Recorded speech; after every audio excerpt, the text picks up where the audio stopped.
ఇక్కడ ఆదాబ్ హైదరాబాద్లో ఉంది ఒక వార్త.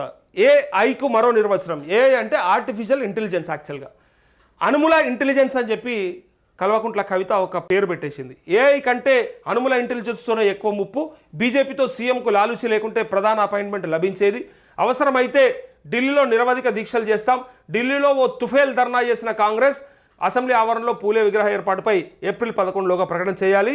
ఇందిరా పార్క్ వద్ద దీక్షలో బీఆర్ఎస్ ఎమ్మెల్సీ కల్వకుంట్ల కవిత సంచలన వ్యాఖ్యలంటూ బీసీ కులగణన చేయబోమని బీజేపీ స్పష్టం చేసింది. కాబట్టి ఆ పార్టీపై ఒత్తిడి చేయాలి. కేంద్రంపై ఒత్తిడి తీసుకురావడంలో మేము కూడా కలిసి వస్తాం. కానీ కాంగ్రెస్ లాగా ఢిల్లీలో దొంగ దీక్షలు చేయం. అవసరమైతే ఢిల్లీకి వెళ్ళి నిరవధికంగా దీక్షలను కూర్చుందామంటూ తను అన్నది వాస్తవమే. కానీ బీసీల దీక్షను పట్టుకుని తుఫేల్ దీక్ష అంటది ఎందుకు? అవసరమా? కాంగ్రెస్ చేసింది తప్పు అని అనాలనుకుంటే దానికి వేరే పదం వాడాలి.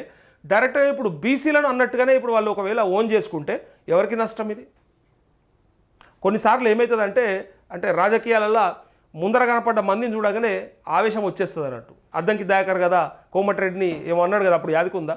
మళ్ళీ నిన్న పోయి పాపం గట్టిగా పట్టుకున్నాడు. ఇద్దరు కౌగిలించుకుంటారు నిన్న. ఎందుకంటే ఎమ్మెల్సీగా ప్రమాణ స్వీకారం చేసినాడు కాబట్టి ఇప్పుడు హ్యాపీగా ఉన్నాడు.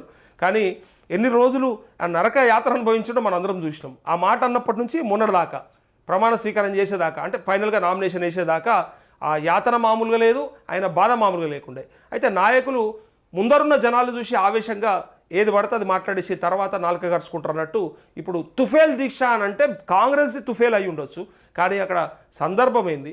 వాళ్ళు చేస్తే దీక్ష ఎవరిది? అది బీసీల కోసం కొట్లాడతా, బీసీల కోసం మాట్లాడతా అని చెప్పిన కవితమ్మ ఇలా బీసీలను అవమానిస్తున్నట్టుగా ఉందని సోషల్ మీడియాలో మాట్లాడుకుంటూ ఉన్నారు. కావాలంటే మీరు చూసుకోరు, నేను అంటున్నటువంటి మాట కాదు అది.